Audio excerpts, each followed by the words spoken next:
Did you know that balancing your blood sugar is really crucial for maintaining overall hormone health? And in today's video, we're going to explore how you can use diet to achieve this balance and feel your best.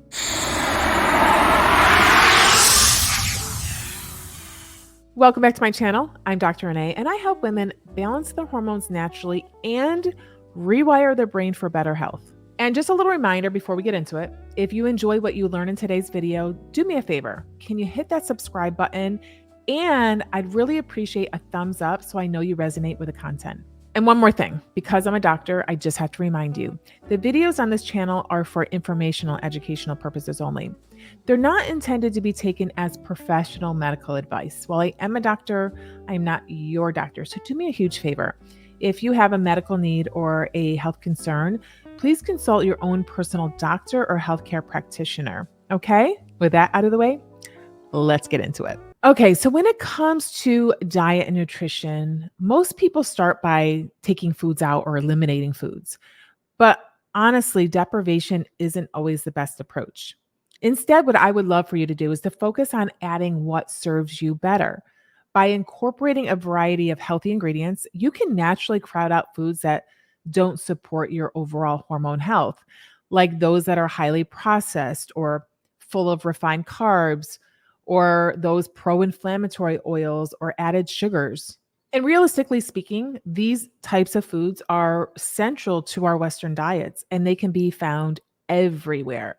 So, the best way to eat less of these foods is by replacing them with better options like healthy fats, quality sources of protein, low glycemic foods, and high fiber carbs, all of which can help balance your blood sugar. Okay, so first dietary tip that I have for you to help balance your blood sugars is to boost your dietary intake of fiber.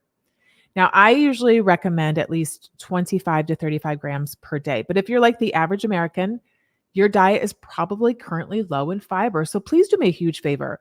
Start low and go slow. And what I mean by this is increase your daily fiber intake slowly to get to that goal of 25 to 35 grams per day. Otherwise, you're going to be bloated and your belly won't feel very well. And I know what your next question is. How do I get that much fiber in my diet every single day? And my solution is to eat a rainbow of colorful whole fruits and veggies, including whole grains and heart healthy fats like omega 3s.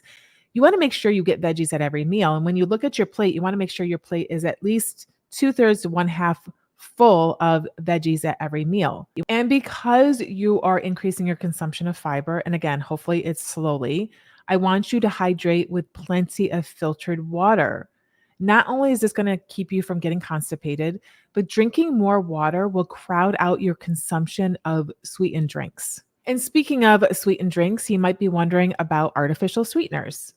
Although small amounts of pure stevia or pure monk fruit are okay, or at least in my opinion, they're okay, other artificial sweeteners like acesulfame, aspartame, saccharin, and sucralose can all be very detrimental to your gut microbiome. I want you to focus on naturally sweet foods like sweet potatoes and winter squash. And then for those of you out there who like numbers, you can assess the glycemic load of meals to help manage your blood sugars.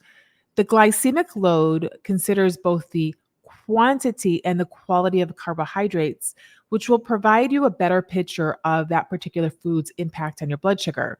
So the smaller the glycemic load, the less impact it's going to have on your blood sugar. Okay, before we get into the last few tips, I'd love to just pause for a second to invite you to watch the replay of a completely free masterclass that I did called Crack the Code: 3 Proven Strategies to Balance Your Hormones.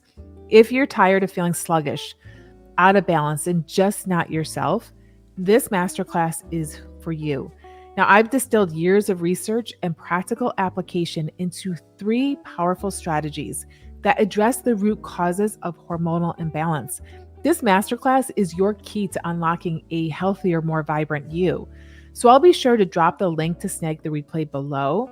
Do not miss out on this chance to take the first step towards true hormonal balance. Okay, now on to the next tip. Okay, so next dietary tip that you can implement to help balance your blood sugars is to increase your consumption of something called phytochemicals. Now, these are the beneficial compounds found in all plants. So foods like apples, onions, grapes, and green tea have something called quercetin, while grapes, blueberries, and cacao have a phytochemical called resveratrol. Oats and barley contain beta-glucan. Unprocessed soy has isoflavones, and cinnamon contains cinnamaldehyde. And all of these phytochemicals support insulin sensitivity, which in turn will help balance your blood sugar. The next tip I have for you is consistency in eating. And what I mean by this is I want you to aim to eat regular meals with a consistent amount of fiber rich carbohydrates and quality protein.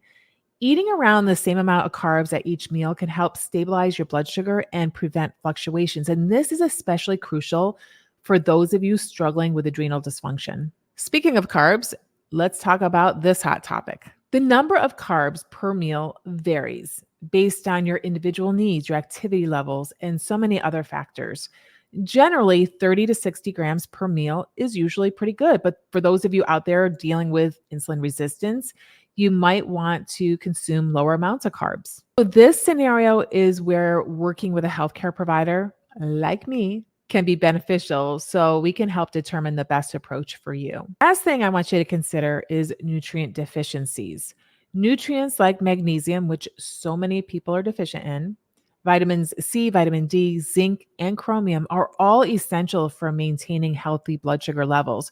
So, adding foods rich in these nutrients can really support your overall blood sugar levels and just your overall health. And remember, you don't need to make all of these changes at once.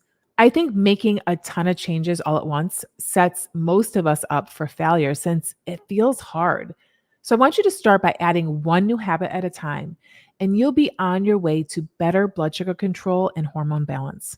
If you enjoyed this video, check out my last video where I talked about top supplements for blood sugar control and hormone balance in women. And with that, we'll see you right back here next week. Ciao.